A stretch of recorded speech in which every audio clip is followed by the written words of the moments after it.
L'enquête s'annonce longue et difficile. Voilà le principal message délivré en fin d'après-midi ce mardi par Brigitte Angibault, le procureur de la République chargé de diriger les investigations dans l'affaire du meurtre de Priscilla, la jeune adolescente découverte morte dimanche à Montsoreau.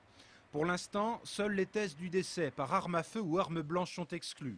L'autopsie pratiquée hier après-midi n'ayant pas permis d'en savoir beaucoup plus. L'autopsie a été pratiquée effectivement hier. Comme il arrive quelquefois, elle n'a pas été conclusive, à savoir que les légistes n'ont pas pu nous affirmer de manière précise les causes de la mort. Donc seuls des examens complémentaires permettront de le faire, des examens qui eux-mêmes peuvent être longs. Depuis vendredi soir, c'est-à-dire depuis le moment où la disparition de la jeune fille a été signalée, une cinquantaine de gendarmes sont mobilisés pour cette enquête. Nous avons été renforcés par la cellule d'investigation criminelle de la gendarmerie, vu le volume des constatations techniques à faire. Parallèlement, les moyens techniques en matière d'analyse d'ordinateurs, de téléphones et autres sont mis en œuvre. Le téléphone portable et l'ordinateur de la jeune fille sont en effet actuellement entre les mains des enquêteurs, preuve que toutes les pistes sont véritablement passées au peigne fin. Dans combien de temps le lac bleu d'Avrier sera-t-il dépollué des munitions d'après-guerre? Pour les démineurs, difficile de répondre à cette question, tant le nombre de charges explosives est nombreuse. Après la Seconde Guerre mondiale, en 1919, 2400 tonnes de munitions ont été immergées, puis 350 tonnes en 1945. Et ce sont justement ces 350 tonnes qui posent problème. Ces munitions-là ne sont pas encore dans un état de dégradation suffisamment avancé pour qu'elles ne présentent plus de risque. Et donc c'est principalement sur ce type de munitions qu'on agit afin de réduire les points de concentration qui pourraient persister à l'intérieur du plan d'eau. Aujourd'hui, les hommes de la protection civile ont procédé à la 4e opération d'extraction depuis 3 ans.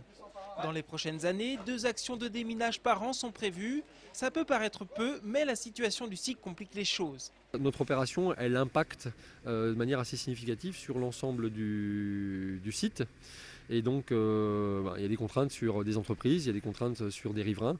Donc, on ne peut pas non plus planifier ces opérations à notre guise sans tenir compte de ces contraintes-là.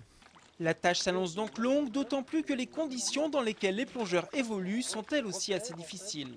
La plus grosse difficulté, c'est la visibilité en fait, parce qu'on travaille à visibilité zéro, pratiquement on est au toucher. Donc quand on découvre la munition, on est content, on l'inspecte, on regarde un petit peu, on fait notre travail, on place nos sangles et après, dès qu'on commence à bosser, après on ne voit plus rien, quoi.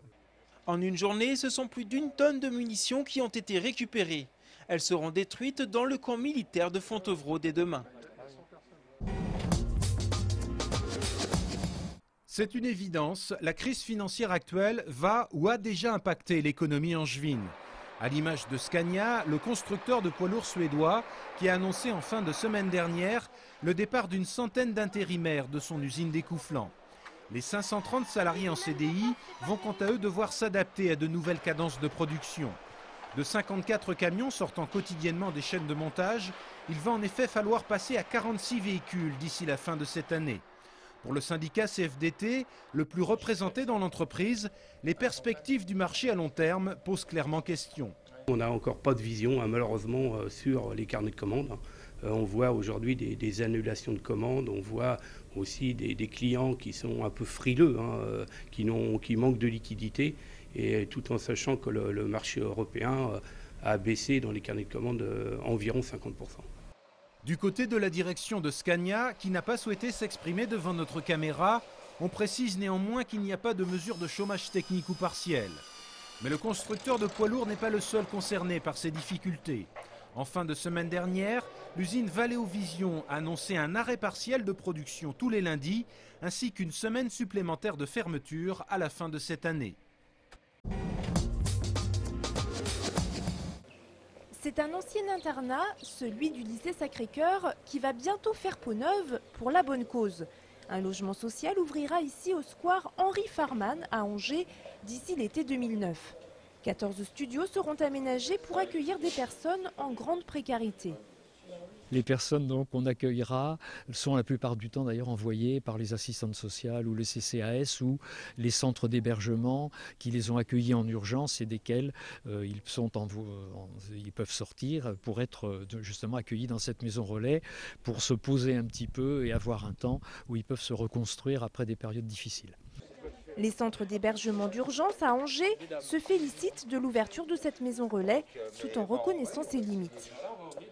Actuellement, le dispositif qui est prévu pour accueillir toutes les personnes qui sont en difficulté sociale est largement saturé. Donc toute annonce d'ouverture de futurs lieux comme celui-ci, d'une maison relais comme celle-ci, c'est une bonne nouvelle. Et je pense qu'il y a de la place pour en avoir même encore un peu d'autres parce que les besoins sont énormes. Actuellement sur Angers, 3 maisons relais existent déjà. Le démarrage des travaux est prévu le mois prochain. La maison relais devrait accueillir ses premiers résidents en septembre 2009.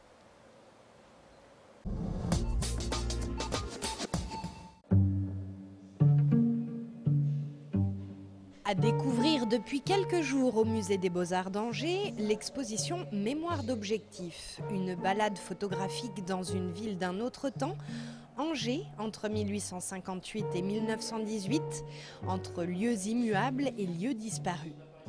1879, place du Ralliement, les passants contemplent les ruines de thermes romains. Ça ne vous rappelle pas une histoire de sarcophage?